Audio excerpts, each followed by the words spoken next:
નમસ્તે. હવે આજે છે ને જો મેં આયુર્વેદ નથી ભણ્યો પણ મેં ઓલ્ટરનેટિવ થેરાપીઝ બધી શીખી છે. તો મેં રેકીની વાત કરી, સુજોકની વાત કરી. હવે આજે છે ને EFT ટેપિંગ અને હવાઈ હીલિંગ ટેકનિક, HOPPONS એવું કંઈક નામ છે એનું, પણ હવાઈ હીલિંગ ટેકનિકની વાત કરી. હવે EFT ટેપિંગ શું છે? Emotional freedom technique. હવે ઇમોશનલ ફ્રીડમ ટેકનિકમાં શું થાય કે તમારે જે ઇમોશનમાં અટવાયેલા હો ત્યાંનું દુઃખ થાય. હવે મારે ખાલી એક જ પ્રોબ્લેમ હતો, રૂપિયાનો. પહેલાં જ્યારે હું EFT ટેપિંગ કરતો તો હું અહીં શું કરતો હતો, આ 3 આંગળી લેતો હતો. આ 3 આંગળી પપ્પા આયુર્વેદમાં નાડી જોવા માટે પણ ઉપયોગમાં લે છે, કે આ 3 આંગળીથી નાડી જોવાની, વાત પિત્ત કફ માટે. તો એના માટે એમણે EFT ટેપિંગ, ઇમોશનલ ફ્રીડમ ટેકનિકમાં હું ખાલી એટલું જ બોલતો હતો કે મારે રૂપિયાની તકલીફ છે પણ હું ખુશ છું, શાંત છું, સુખી છું, સમૃદ્ધ છું અને હસતો ખેલતો છું. આટલું હું બોલતો હતો તો મારી રૂપિયાની તકલીફ દૂર. પણ મારી આસક્તિ નથી કે મારે કોઈની જોડેથી ઈચ્છે છે કે કોઈ મને રૂપિયા આપે, એવું કોઈ ઈચ્છા નહીં, કશું નહીં, એના પ્રત્યે આસક્તિ નહીં. બટ મેં ખાલી મારો પ્રોબ્લેમ કર્યો, ઇમોશનલ ટેપિંગ કર્યું. એટલે મારી અંદર જે આત્મા, અને એટલું બોલ્યા પછી હું બોલતો હતો કે I am sorry, please forgive me, thank you, I love you, એટલું બોલીને હું ટેપિંગ કમ્પ્લીટ કરતો હતો. આટલું તો જો તમે કરો ને, તમારી અંદર જે આત્માઓ જે છે કે જે તમને હેલ્પ કરી રહી છે, કે કાં તો તમારા માટે પ્રોબ્લેમ ક્રિએટ કરી રહી છે, તો એ તમને સોલ્યુશન આપે. ક્યાંયથી બી ઇમોશનલી કનેક્ટ, યુનિવર્સલ વોલ છે આપણો આ દુનિયા, તેમાંથી કંઈક કનેક્ટ કરે અને તમારે સોલ્યુશન આવી શકે. મારું રૂપિયાનો પ્રોબ્લેમ સોલ્વ થઈ ગયો અને હવે મારે જરૂરિયાત બી એટલી નથી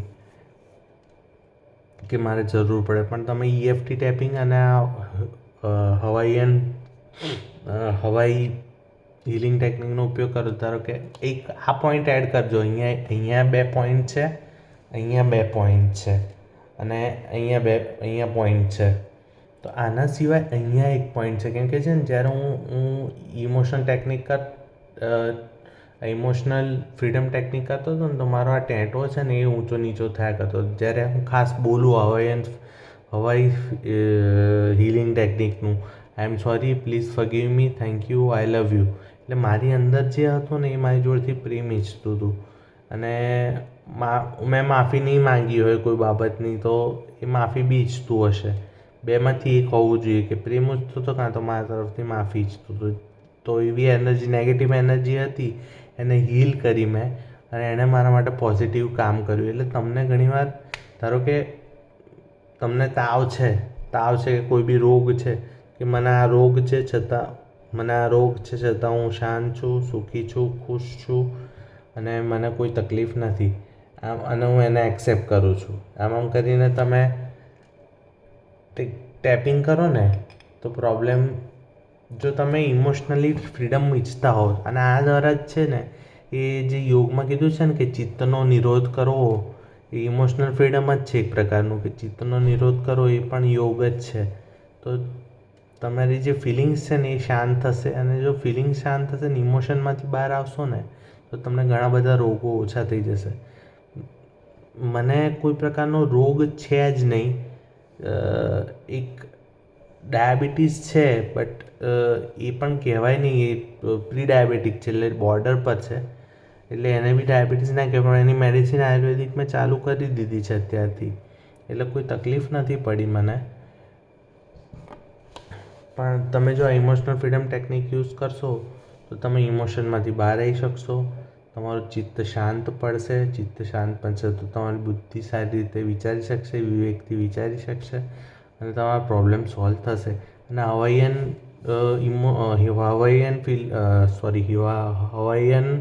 હીલિંગ ટેકનિક તમે EFT જાતે યુઝ કરશો તો એનું કોમ્બિનેશન ઘણું પરિણામદાયક છે. બસ મારે ખાલી એવું જ કહેવું હતું કે આના કોમ્બિનેશનમાં યુઝ કરજો, કે જેથી પરિણામ તમને વધારે સારું મળે. કેમ કે મેં એ રીતે યુઝ કર્યું હતું ને મને પરિણામ મળ્યા છે.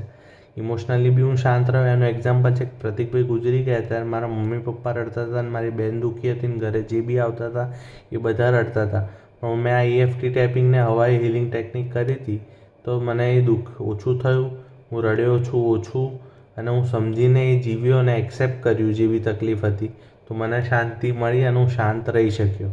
એનું સારામાં સારું ઉદાહરણ એ જ છે કે તમે કરજો તો તમે સ્થિત પ્રજ્ઞ રહી શકશો કોઈ બી પરિસ્થિતિમાં અને શાંતિથી વિચારી શકશો કે શું આગળ કરવું છે અને શું નહીં. તમે EFT અને કેટલા જો હું 12 વખત ટાઈપિંગ કરતો હતો, એક જગ્યાએ 12 વખત ટાઈપિંગ કરતો હતો. 1 + 2 = 3 એટલે હું 12 વખત ટાઈપિંગ કરતો હતો. આમ કરીને 12 વખત ટાઈપિંગ કરતો હતો અને મને રિઝલ્ટ એ રીતે મળ્યા છે.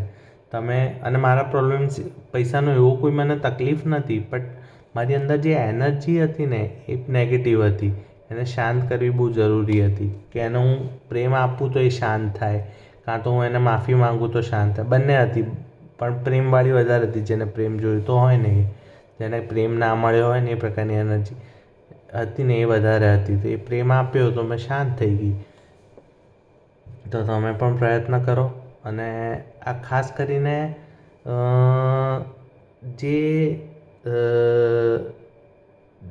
સડન અવેકનિંગ થયું છે ને જેની જોડે સટોરી, એને આ બહુ કામમાં આવશે. કેમ કે તે ઇમોશનલ એ થઈ ગયા હોય. આ મને મળતા જો મને પહેલાં મળી ગયું હોત ને EFT ટેપિંગ અને હવા હિલિંગ ટેકનિક, તો ઘણું સોલ્યુશન મારે વહેલું આવી ગયું હોત. પણ જ્યારે ખબર પડી ત્યારે ઉઠ્યા ત્યારથી સવાર, આમ તો ઉઠ્યા ત્યારથી રાત અને જાગ્યા ત્યારથી સવાર, ઊંઘ્યા ત્યારથી સવાર અને જાગ્યા ત્યારથી રાત, એવું મેં બોલ્યો હતો, લખ્યું હતું, સોરી. તો તમે EFT ટ્રાય કરો ને, EFT જોડે હવાઈ હિલિંગ ટેકનિક ટ્રાય કરો તો તમને પરિણામ મળશે. મારો તો ટેટો અહીંયા એવો આમાં હલ કરતો હતો ને કે મને ખબર પડે લિટરલી કે હું ઇમોશનલી કોઈ એનર્જી મારી અંદર છે જે મારી જોડે માફી અથવા પ્રેમ માંગી રહ્યું છે. એટલે મેં બધું પ્રયત્ન કર્યો છે. મોટાભાગે પ્રેમ જ હતો. કેવું છે 80-20% હતો. પ્રેમ બી કરે છે અને માફી બી ઈચ્છે છે. એ પ્રકારનું કર્યું અને મને શાંતિ મળી. એનું સૌથી મોટું ઉદાહરણ મેં ફરીવાર બોલું છું. પ્રતિકભાઈની ડેથ થઈ ત્યારે હું શાંત રહી શક્યો, સમજુ રહી શક્યો. આસક્તિ વગર હું એને હેન્ડલ કરી શક્યો તટસ્થ રહીને, અને ઇમોશનલી ડ્રેન ના થયો અને હેલ્પ થયું મને એ વસ્તુની. ત્યારે મારી જોડે 2-3 ઘટના થઈ જે ખોટી હતી, બટ કંઈ વાંધો નહીં. ચલો મળીએ. નમસ્તે.